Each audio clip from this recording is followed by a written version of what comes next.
అమ్మ చెప్పే కథలకు స్వాగతం. ప్రతి ఒక్కరూ వినాల్సిన ఓ ఆత్మాభిమానం గల ఓ ఇల్లాలి ఆవేదన. ఆమెకు పెళ్ళై 4 ఏళ్ళయింది. ఆమెకు పిల్లలు లేరు. అత్తగారు సూటిపోటి మాటలతో ఆమెను బాధ పెట్టేది. ఇంటా బయట ఆమెకు తిరస్కారాలే. భర్తను పిల్లల గురించి అడిగితే అనాథ పిల్లలను పెంచుకుందాం అన్నాడు. అలాంటి భర్త ఆమెను మోసం చేశాడు. ఆమె భర్తకు దిమ్మ తిరిగే షాక్ ఇచ్చింది. ఇంతకీ ఆమె ఏం చేసింది? అసలు ఏం జరిగింది? ప్రతి ఒక్కరూ తప్పక వినాల్సిన పెళ్ళైన ఓ ఆడపిల్ల ఆత్మాభిమానం కథ. మేడ మీద ఆరేసిన బట్టలు తీసుకొని దిగుతున్నది విమల. కింద అత్తగారు కాంతమ్మ, మామగారు సుందరం లేచిన అలికిడికి గబా గబా కిందకి దిగింది. లేచారా అత్తయ్య? టీ పెట్టనా అన్నది విమల.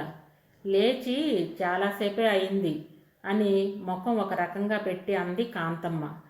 టీ తెచ్చి మామగారికి అత్తగారికి ఇచ్చి తను కప్పు తీసుకొని పక్కగా కూర్చుంది. అవునే విమల, మాకు మనవలనెత్తే భాగ్యం లేదా? వంశాంకురాన్ని చూడకుండానే పైకి పోతామో ఏంటో. 4 ఏళ్ళయింది పెళ్ళయి, ఇంకా బిడ్డల్ని కనకుండా ఏమిటి మీ ఇద్దరి వ్యవహారం? అర్థం కాదు నాకు అన్నది కాంతమ్మ. ఈ మాటలు ప్రతి 2-3 రోజులకి విమల వినాల్సి వస్తుంది. మీ అబ్బాయి కిరణ్కి ఎన్నోసార్లు చెప్పాను డాక్టర్కి చూపించుకుందామని. ఆయన రేపు ఎల్లుండి అంటూ దాటేస్తున్నారు అని ఏ భావం లేకుండా అంది విమల. పిల్లలు కావాలనే కదా అత్తయ్య మంచి జీతం ఉన్న ఉద్యోగాన్ని వదిలేశాను, కొంచెం బాధగా అంది విమల. కాసేపు మౌనంగా ఉన్నారు అత్తామామలు. గాయపడ్డ మనసుతో విమల ఖాళీ కప్పులు తీసుకొని వంటగదిలోకి వెళ్ళింది. ఎందుకు ఆ పిల్లని ఏదో ఒకటి అంటూ ఉంటావు? మంచి పిల్ల కాబట్టి తిరగబడలేదు. నీ మాటలతో మరింత బాధ పెట్టకు అని భార్యను కసిరాడు సుందరం. తెలిసిన వారింట బిడ్డ పుట్టిన శ్రీమంతమైన ఇలాంటి మాటలు విమలకు మామూలే. ఆఫీసు నుంచి వచ్చిన కిరణ్ విమల సీరియస్గా ఉండటం గమనించాడు. మెల్లిగా దగ్గరికి తీసుకోపోతే దూరం జరిగింది. అయినా ఆమెను చేతులతో చుట్టేసి ఏమైంది అని లాలనగా అడిగాడు. అంతే, దుఃఖం కట్టలు తెంచుకుంది విమలలో. మీకే మిమ్మల్ని అత్తయ్య ఏమీ అనరు. పిల్లలు కలగటం లేదని రోజు ఏదో ఒకటి నన్ను అంటూ ఉంటారు. మీరు ఫంక్షన్స్కి అటెండ్ అవ్వకుండా తప్పించుకుంటారు. నాకు వెళ్ళక తప్పదు. అక్కడ నన్ను అందరూ అడుగుతారు మీ ఆయన రాలేదా అని, పిల్లలు వద్దనుకున్నారా అని. నా మనసు ఎంత గాయపడుతుందో మీకు అర్థం కాదు. డాక్టర్ దగ్గర చూపించుకుందామంటే ఇవాళ కాదు వచ్చే వారం వెళదాం అంటారు.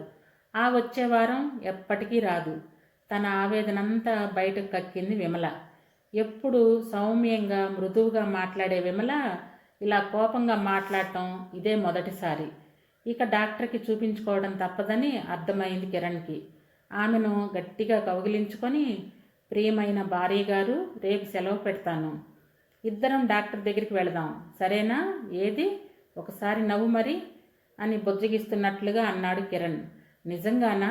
మాట తప్పరుగా అంటూ కళ్ళు తుడుచుకుంటున్న విమలని దగ్గరికి తీసుకుంటూ ఒట్టు అన్నాడు కిరణ్. విమల అనుకుంటుంది తనకు అన్ని యాక్టివిటీస్ రెగ్యులర్ కాబట్టి కిరణ్లోనే ఏమైనా లోపం ఉందేమోనని. అదే నిజమైతే కిరణ్ ఆ విషయాన్ని ఎలా తీసుకుంటాడోనని ఆలోచనలో పడింది విమల. కిరణ్ విమల ఆలోచనలకు అడ్డుకట్ట వేస్తూ, డాక్టర్ నాలో లోపం ఉందంటే అని విమలని సందేహంగా అడిగాడు. ఎట్టి పరిస్థితుల్లోనూ మిమ్మల్ని వదిలిపోను. అంత భయం ఎందుకు?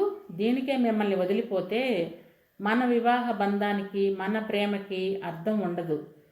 మీరు నా సర్వస్వం. అయినా నాలో కూడా లోపం ఉండొచ్చుగా. అలా అయితే మీరు నన్ను వదిలి మరో పెళ్లి చేసుకుంటారా అన్నది విమల. ఒక్కసారి తుళ్ళిపడ్డాడు కిరణ్. ఈ కోణంలో అతను ఎన్నడూ ఆలోచించలేదు. ఒక 2 నిమిషాలు ఆలోచిస్తూ ఉండిపోయాడు. నిజమే, విమలలో లోపం ఉంటే ఏం చేయడం? ఇప్పటికే ఇంట్లో తల్లిదండ్రుల ఒత్తిడి, అమ్మ 2వ పెళ్లి చేయించగల సమర్థురాలు అని ఆలోచనలో మునిగిపోయాడు కిరణ్. అబ్బా, జవాబు ఇవ్వటానికి ఇంతసేపు ఆలోచిస్తున్నారు అలిగినట్టు ముఖం పెట్టి అంది విమల. ఛా, అలా ఎందుకు అనుకుంటున్నావు? కలలో కూడా తలవకు. అలాగే జరిగితే ఎవరైనా అనాథ బిడ్డని పెంచుకుందాం, తనకి ఒక మంచి జీవితం ఇద్దాం, అంతేకాని నిన్నెలా వదులుకుంటాను అని ఆమెను హత్తుకుంటూ లాలనగా అన్నాడు కిరణ్. ఎందుకైనా మంచిది, ఒకసారి టెస్ట్ చేయించుకుందామని అన్నది విమల. అనవసరమైన ఆలోచనలు వద్దు, అలాగే రేపు వెళదాం, కానీ అమ్మకి నాన్నకి ఇప్పుడేమీ చెప్పవద్దు అన్నాడు కిరణ్. ప్రామిస్ అన్నది విమల. నువ్వే చూస్తావుగా అన్నాడు కిరణ్. విమలకి డాక్టర్ వద్దకు వెళ్ళేదాకా నమ్మకం లేదు కిరణ్ మీద. ఎలాగో తర్వాత రోజు డాక్టర్కి చూపించుకున్నారు. ఎన్నో రకాల టెస్టులు రాశారు. కిరణ్ మరో 3 రోజులు సెలవులు పొడిగించాడు. ఇద్దరు టెస్టులు చేయించుకున్నారు. రిపోర్ట్స్ తీసుకొని డాక్టర్ నారాయణ గారి దగ్గరికి వెళ్ళారు. ఆయన కిరణ్ రిపోర్ట్ చూసి అంతా సవ్యంగా ఉందని చెప్పి ఆయన భార్య మైత్రిని విమల రిపోర్ట్స్ చూడమన్నారు. ఆమె విమలకి బిడ్డలు కలిగే అవకాశాలు చాలా తక్కువని చెప్పింది. పుట్టొచ్చు కానీ ఎప్పటికీ అని చెప్పలేమన్నారు. అలాగే పుట్టరనే విషయాన్ని కూడా రూల్ అవుట్ చేయలేమని అన్నారు. మందులు రాసిచ్చి 3 నెలల తర్వాత రమ్మంది డాక్టర్. తనలో లోపం ఉండొచ్చనే ఊహ లేని విమల తట్టుకోలేకపోయింది. కుమిలి కుమిలి ఏడ్చింది. కిరణ్ తనలో లోపం లేనందుకు చాలా ప్రశాంతంగా ఉన్నాడు. విమల బాధపడుతుండటంతో తన ఆనందాన్ని తనలో అణుచుకున్నాడు. 1 వారం మామూలుగా గడిచింది. విమల మనసులో ఎన్నో సందేహాలు. అత్తమామలకు తెలిస్తే కిరణ్కి 2వ పెళ్లి చేస్తారేమోనని, అందుకు గాను తనని విడాకులు ఇవ్వమంటారేమో, ఇలా ఏదో ఒకటి ఆలోచిస్తూ బుర్ర పాడు చేసుకుంటుంది. మనసు బాలేని రోజున గది దాటి రావటం మానేసింది విమల. అది ఎన్నాళ్ళో సాగలేదు. అత్తగారి కొత్త వైఖరికి మరీ ఎక్కువగా సూటిపోటి మాటలతో విమల మనసుని గాయపరిచేది. ఇదివరకులా అత్తగారి దగ్గర కూర్చొని కబుర్లాడటం మానేసింది. వారికి కావలసినవి సిద్ధం చేసి మళ్ళీ ఎదుటపడేది కాదు. హఠాత్తుగా మామగారి అనారోగ్యం పాలు కావటం వల్ల విమల బయటికి రాక తప్పలేదు. ఆయనకి సపర్యలు చేస్తూ విమల తన బాధను పక్కన పెట్టేసింది. కాంతమ్మ భర్తకి సేవలు చేస్తూ పిల్లల్ని కనడం గురించి కమలని సాధించటం తాత్కాలికంగా మానేసింది. అలాగే కిరణ్ రాకపోకల్ని కూడా గమనించలేదు ఎవ్వరూ. 3 వారాల తర్వాత సుందరం తేరుకున్నాడు. పళ్ళరసం తెచ్చిన విమలతో, తల్లి, నాకు సేవ చేస్తూ నువ్వు చిక్కి సగమయ్యావు, వేళకు తిను తల్లి అన్నాడు సుందరం. అలాగే మావయ్య అన్నది విమల. కిరణ్ ఎప్పుడు వస్తున్నాడో ఎప్పుడు ఇంట్లో ఉంటున్నాడో ఏమీ తెలియడం లేదు అన్నది కాంతమ్మ. ఆఫీస్ పని ఎక్కువగా ఉందట అత్తయ్య అన్నది విమల. ఎంత ఆఫీస్ పని ఉంటేనూ ఇల్లు పట్టకుండా తిరుగుతారా అన్నది కాంతమ్మ. జవాబు ఇవ్వకుండా వంటగది వైపు నడిచింది. వెనకాల ఆవిడ గొణుగుడు విమల కూడా నోటీస్ చేసింది. ఈ మధ్యన కిరణ్ ఆఫీస్ పని మీద టూర్లకు వెళ్ళడం, 2-3 రోజుల వరకు రాకుండా ఉండటం. ఈరోజు ఎలాగైనా కిరణ్తో మాట్లాడాలని మెలకుగా ఉంది. రాత్రి 12 అయింది. గేటు చప్పుడికి లేచింది విమల. గుమ్మం పక్కన ఉన్న కిటికీ పరదా జరిపి చూసింది. తెల్లకారు, లోపల ఎవరో ఉన్నారు, తెలియలేదు. కిరణ్ టాటా చెప్పి గేటు మూశాడు. హాల్లో లైట్ వెలగడం చూసి ఆశ్చర్యంతో కాలింగ్ బెల్ మీద చెయ్యి వేసాడో లేదో తలుపు తెరుచుకుంది. ఏం మాట్లాడకుండా తన గదిలోకి వెళుతున్న కిరణ్కి డైనింగ్ టేబుల్ మీద 2 కంచాలు కనపడ్డాయి. విమల, నువ్వింకా భోంచేయలేదా అన్నాడు కిరణ్. చాలా కాలానికి అతడి నోటి వెంట తనకి ఇష్టమైన పిలుపు విని విచిత్రాలై పరుగున అతడిని అల్లుకొని వెక్కి వెక్కి ఏడవసాగింది. అతడు ఆమెను పొదిమి పట్టుకొని ఏమైంది అనేసరికి ఆమె దుఃఖం కట్టలు తెంచుకుంది. ఎందుకు కిరణ్ నన్ను తప్పించుకొని తిరుగుతున్నారు? నేను మీ బిడ్డలకి తల్లి కాలేనని నన్ను దూరం పెడుతున్నారా? ఇదివరకు మన ఇద్దరం ఎలా ఉండేవారం, ఇప్పుడెందుకు ఇలా జరుగుతుంది? ఇదివరకు సాయంత్రం 6 అయ్యేసరికి ఇంటికి చేరేవారు, భోజనం కూడా సరిగ్గా చేయటం లేదు అనే ఆవేదనతో అంది విమల. పిచ్చిదాన, అలాంటిదేం లేదు, ఆఫీస్ పనిలో ఒత్తిడి అంతే అన్నాడు కిరణ్. ఇదివరకు తరచూ టూర్లు వెళ్ళేవారు కాదు, ఇప్పుడు సగం నెల పైన టూర్లంటూ తిరుగుతున్నారు అన్నది విమల. ప్రమోషన్తో పాటు బాధ్యతలు కూడా పెరుగుతాయి కదా డార్లింగ్. నేనొక్కడనే కాదు, నాతో పాటు సాయి కూడా వస్తున్నాడు అంటూ ఎలాగో విమలని కన్విన్స్ అయ్యేటట్టు చేశాడు కిరణ్. ఆ రాత్రి వారికి మరుపు రానిదయ్యింది. ఇద్దరి శరీరాలు ఒక్కటై విమలకి భర్త పూర్తిగా తనవాడే అనే భరోసా కలిగింది. ఆ రోజు నుండి కొంచెం ఇంటి పట్టున ఉండటం, తల్లి తండ్రి క్షేమ సమాచారాలు కనుక్కోవడం, విమలతో కలిసి సినిమాలకు షికార్లకు తిరగడం అంతా సవ్యంగా మునుపటిలాగా ఉంది.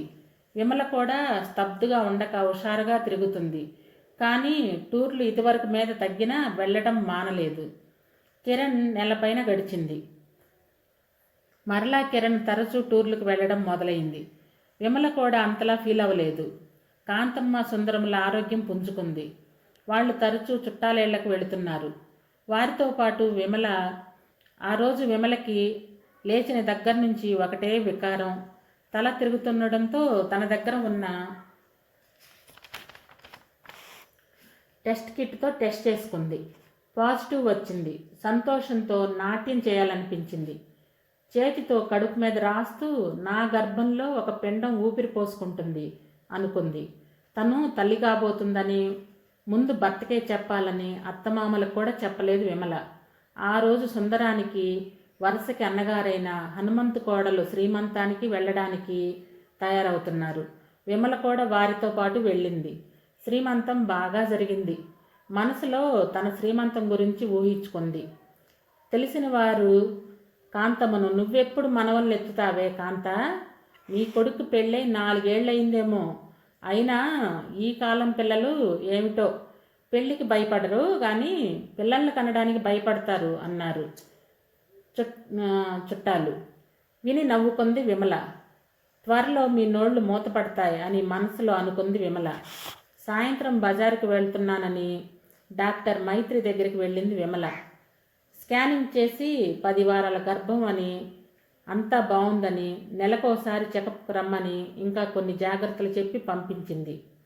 భర్త వచ్చే టైం అయిందని భర్తకి ఈ రాత్రి శుభవార్త చెప్పి అతని ముఖంలో ఆనందం చూడాలని వడివడిగా ఇంటికి వచ్చింది విమల. ఇంట్లోకి రాగానే విమల భర్త నుండి ఫోన్ వచ్చింది. విమల, నేను అర్జెంటుగా ఆఫీస్ పని మీద బెంగళూరు వెళ్తున్నాను. బట్టలు సర్ది సూట్ కేసు ఆఫీసుకి పంపు అన్నారు. ఎన్ని రోజులు క్యాంపు అని అడిగింది విమల. వారం రోజులు పట్టేట్టుగా ఉంది. 2 రోజులు అనుకొని ఎందుకైనా మంచిదని 2 జతల బట్టలు పొద్దున తీసుకొచ్చాను. వచ్చాక తెలిసింది వారం అని. ఏదో మేనేజ్ చేస్తాలే అన్నాడు కిరణ్. మీరు ఒక్కరే వెళుతున్నారా అన్నది విమల. లేదు, సాయి కూడా ఉన్నాడు అని చెప్పాడు కిరణ్. ముందుగా రావడానికి ట్రై చేయండి అన్నది విమల. ఓకే బాయ్ డియర్ అని ఫోన్ కట్ చేశాడు కిరణ్. ఏదో ఒంట్లో శక్తి అంతా కోల్పోయినట్టు అనిపించింది విమలకి. 5 రోజులు గడిచాయి. వరలక్ష్మి వ్రతానికి చీరలు కొందామని కాంతమ్మ అనడంతో అత్తగారిని తీసుకొని షాపింగ్ మాల్కి వచ్చింది విమల. చీరలు కొని షాప్ బయటకు వచ్చేసరికే ఎదురుగా సాయి భార్యతో సహా కనపడ్డాడు. విమల తన భర్త కూడా వచ్చేసి ఉంటాడని ఉత్సాహంగా వారి దగ్గరికి వెళ్ళింది.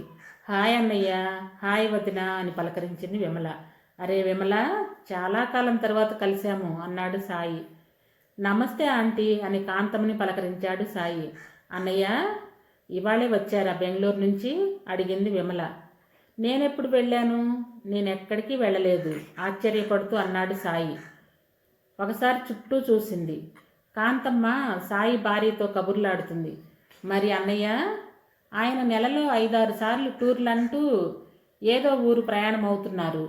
మీరు కూడా ఆయనతో పాటు ఉంటారని చెప్పారే కంగారుగా అడిగింది విమల. కిరణ్ది నాది ప్రొడక్షన్ డిపార్ట్మెంటు. మార్కెటింగ్ వాళ్ళకి టూర్లు ఎక్కువగా ఉంటాయి, మాకేం ఉండవు. అయినా విమల, నీకు ఒక మాట చెప్పాలమ్మా. మా ఆఫీసులో పనిచేసే శ్రావ్యతో కిరణ్ తిరుగుతున్నాడనే పుకారుంది ఆఫీస్లో. కొంచెం కనిపెట్టుండు అని చెప్పాడు సాయి. విమల ఇంటికి ఎలా వచ్చిందో తెలియదు. బెడ్రూమ్లోకి వెళ్ళింది. తలుపు వేసుకొని బెడ్ మీద వాలింది. మనసంతా అలజడి. నాకు బిడ్డలు పుట్టరని మరో ఆమెతో తిరుగుతున్నాడా? వివాహ బంధానికి ఇంతేనా విలువ? అంత నమ్మబలికి వెనక బాకు దింపాడా? కన్నీళ్లతో దిండు తడిసిపోయింది. కాంతమ్మ భోజనానికి పిలిచినా బయటికి రాలేదు. షాపింగ్ చేసినంత వరకు బాగానే ఉంది. ఇంతలో ఏమైందో ఏమో.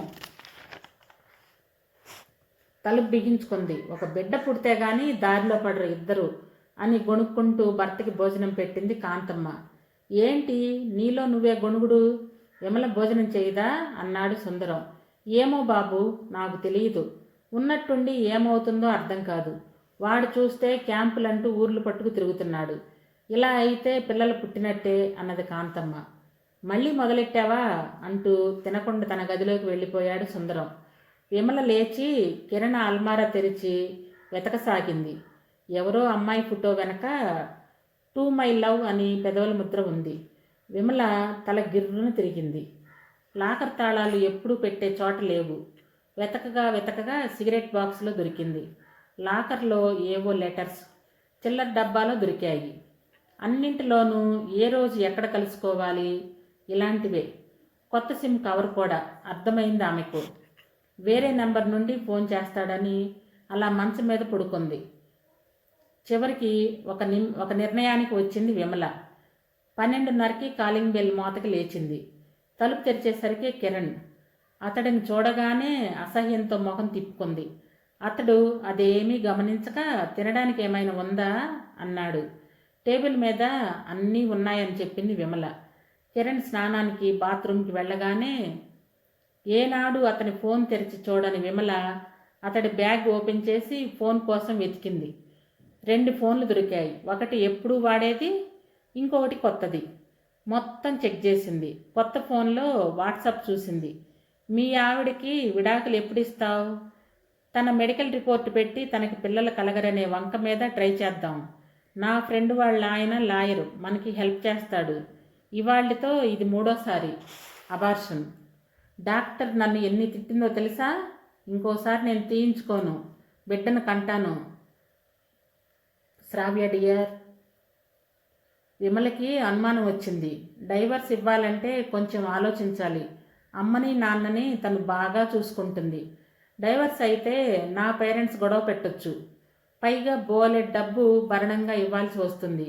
అలా కాకుండా సమయం చూసి తనని కన్విన్స్ చేస్తాను. అప్పుడు ఒకే ఇంట్లో ఉండొచ్చు.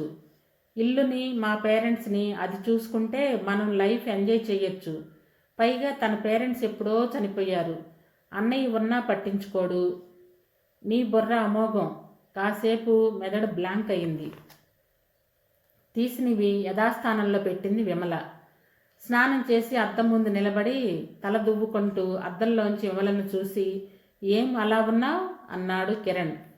సాయి అన్నయ్య టూర్లకి వెళ్ళలేదట అన్నది విమల. ఆ మాటకి కంగు తిన్నాడు కిరణ్. మీకు అసలు టూర్లు ఉండవట? మరో బాణం. ఈ శ్రావ్య ఎవరు? ఎన్నాళ్ళు పరిచయం? గట్టిగా అడిగింది విమల. తను మా ఆఫీస్లో 1.5 ఏళ్ల నుండి తెలుసు అని తడబడుతూ చెప్పాడు కిరణ్. తెలుసు. ఎందుకు నన్ను మోసం చేస్తున్నారు అన్నది విమల. మోసం ఏముంది? నువ్వు ఇవ్వలేనిది ఆమె ఇవ్వగలదు. ఈసారి అతడి గొంతులో ధైర్యం. ఆ రోజు ఏమన్నారు? అనాథ బిడ్డను పెంచుకుందాం అని, నన్ను వదులుకోలేను అని. మరి ఇప్పుడేంటి ఇలా అన్నది విమల. ఆ రోజు పరిస్థితికి అలా అన్నాను. నేను ఒక్కడే కొడుకుని మా నాన్నకి. నాకు వారసుడు కావాలి కదా. ఇంకా ముసుగులో గుద్దులాట ఎందుకు? శ్రావ్యను ప్రేమించాను. ఆమె నాకు బిడ్డలను ఇవ్వగలదు. అందుకే ఆమెను పెళ్లి చేసుకోవాలని అనుకుంటున్నాను. మనకి విడాకులు వద్దు. శ్రావ్యాన్ని నేను పెళ్లి చేసుకోవడానికి నీకేమీ అభ్యంతరం లేదని పేపర్ మీద రాసివ్వు చాలు. ఇక్కడే ఉండు. నీకు ఏ లోటు రానివ్వను. నీ నిర్ణయం ఎంత త్వరగా తెలిపితే అంత మంచిది. అతని మాటల్లో తెగింపు. విమలకి అర్థమైంది. ఇక వారిద్దరి మధ్య ఏ బంధం లేదని. కిరణ్ మంచం మీద ఒరిగిపోయాడు. అతని ముఖంలో ఏదో నిశ్చింత. ఆమెలో అగ్నిపర్వతాలు బద్దలవుతున్నాయి. లేచి హాల్లో అటు ఇటు తిరగసాగింది. కాసేపటికి ఒక నిర్ణయానికి వచ్చింది. తన గదిలో బ్యాగ్ తీసుకొని బట్టలు సర్దుకుంది. ముందుకు వంగినప్పుడు మెడలో తాళి ముందుకు పడి ఊగింది. మెడంతా బరువుగా అనిపించింది. తీయబోయి ఆగిపోయింది. తెల్లవారింది. కిరణ్, కాంతమ్మ, సుందరం టిఫిన్ తిని హాల్లో కూర్చొని ఉన్నారు. అంతవరకు విమల వారి ఎదుట పడలేదు. వాళ్ళు కొడుకుని అడుగుదామంటే అతను ఆఫీస్కి బయలుదేరిపోతున్నాడు. షూస్ వేసుకుంటూ విమల ఏం చేస్తుంది లోపల అనుకుంటున్నాడు కిరణ్. అంతలో విమల తన బ్యాగ్ తీసుకొని హాల్లోకి వచ్చింది. అత్తయ్య, మావయ్య, మీ అబ్బాయికి బిడ్డలకనే భార్య కావాలట. నేను కనలేనని తన ఆఫీసులో పనిచేసే ఆవిడని పెళ్లి చేసుకుంటాడట. అందుకు నాకేమీ అభ్యంతరం లేదని కాగితం మీద రాసివ్వాలట. నొక్కి గట్టిగా చెప్పింది విమల. చూడండి మిస్టర్ కిరణ్, ఏదో అన్నావు, నాకేం లోటు ఉండదని, అది ఇది అని. ఒక విషయం మర్చిపోయావు. మన పెళ్లి సమయానికి నేను కూడా క్వాలిఫైడ్ ఇంజనీర్ని. 20 లక్షల ప్యాకేజీలో ఉండేదాన్ని. ఫ్యామిలీ స్టార్ట్ చేద్దామనే ఉద్దేశంతో ఏడాదిన్నర కిందట మానేశాను. మీ రెండవ వివాహానికి నా శుభాకాంక్షలు. ఇదిగో నా బహుమతి అంటూ వారం కిందట ప్రెగ్నెన్సీ కన్ఫర్మేషన్ రిపోర్ట్ చేతిలో పెట్టింది విమల. ఇక రెండో బహుమతి మరో నెల రోజుల్లో మీకు పోస్టులో పంపుతాను. నేను ఏదో దిక్కులేని దానిని పడి ఉంటానని అనుకున్నారు కదా. ఇదిగో నా కొత్త ఉద్యోగానికి చెందిన అపాయింట్మెంట్ లెటరు. ఏడాదికి 25 లక్షల జీతం. ఇక నా ఆఖరి బహుమతి 6 నెలలకి బయటికి వస్తుంది. అది మీకు ఇవ్వను. నా బిడ్డపై మీ నీడ పడకుండా జాగ్రత్తగా పెంచుతాను. నా బిడ్డకి ఉన్నతమైన వ్యక్తిత్వం ఉండేలా పెంచుతాను. ఇది మీ అబ్బాయి కట్టిన తాళి. వివాహ బంధమే రద్దవుతుంటే దీన్ని నా మెడలో వేసుకొని తిరగటం అనవసరం. తీసుకోండి అంటూ అత్తగారి చేతిలో పెట్టింది విమల. ముగ్గురు షాక్ అయ్యారు. తన చేతిలో రిపోర్టు చూసి కంగు తిన్నాడు కిరణ్. భుజానికి బ్యాగ్ తగిలించుకొని ఆత్మవిశ్వాసంతో తమని దాటుకుంటూ ముందడుగు వేస్తూ వెళ్ళిపోయింది. ఆమెను చూస్తూ ఉండిపోయారు ముగ్గురు. కొన్ని సంవత్సరాల తరువాత ఒక పెళ్లిలో విమల, కిరణ్ కలిశారు. విమలని మొదట గుర్తుపట్టలేకపోయారు కిరణ్. విమల సన్నగా నాజుగ్గా ఉంది. పక్కన నూనూగు మీసాల యువకుడు విమల చుట్టూ చేతులు వేసి ఏదో మాట్లాడుతూ ఉంటే గుండెల్లో ముళ్ళు గుచ్చుకున్నట్టుంది కిరణ్కి. తలలో చాలా భాగం నెరిసి ముడతలు పడిన ముఖం, మధ్య వయస్కుడుగా కనబడుతున్న కిరణ్ చూసి ఆశ్చర్యపోయింది విమల. ప్రక్కన శ్రావ్య కూడా వయసు మీరిపడినట్లుగా ఉంది. ఎదురెదురుగా వచ్చేసరికి ఒకరినొకరు పరిశీలనగా చూసుకున్నారు. కిరణ్ పోలికలతో ఉన్న యువకుడిని చూస్తుంది శ్రావ్య. ఆ యువకుడిని హత్తుకోవాలనిపించింది కిరణ్కి. ఎవరా అని ఆశ్చర్యంగా చూస్తున్న కొడుకుతో విమల, వేణు, ఇతను కిరణ్, ఒకప్పుడు నా భర్త, నీకు అర్థమైందనుకుంటున్నాను. ఈమె అతని భార్య అని కొడుక్కి చెప్పింది విమల. మిస్టర్ కిరణ్, నా ప్రెగ్నెన్సీ రిపోర్టు ఇచ్చాను కదా, అది వీడి పుట్టుకని కన్ఫర్మేషన్ చేసింది. నా సుపుత్రుడు వేణు, ఐఐటి ఢిల్లీలో. అన్నట్టు మీ పిల్లల్ని తీసుకొని రాలేదా అడిగింది విమల. మాకు పిల్లలు లేరు. అబార్షన్స్ వల్ల గర్భసంచి వీక్ అవ్వడంతో గర్భం నిలవలేదు. 2 సార్లు అలా జరగడంతో గర్భసంచి తీసేశారు చెప్పాడు కిరణ్.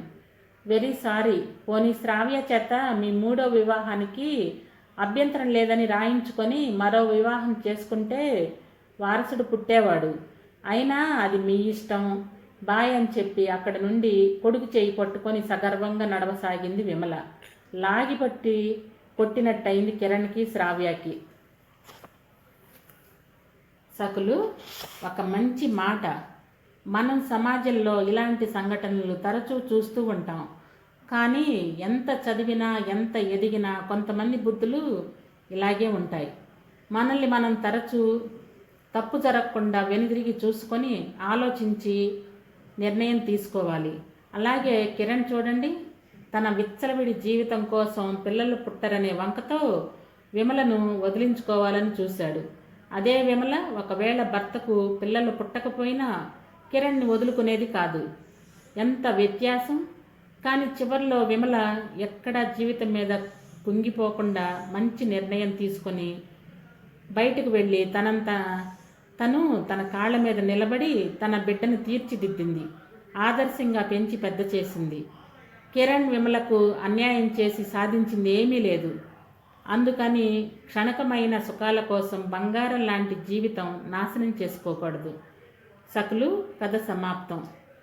సబ్స్క్రైబ్ చేయండి, షేర్ చేయండి, లైక్ చేయండి.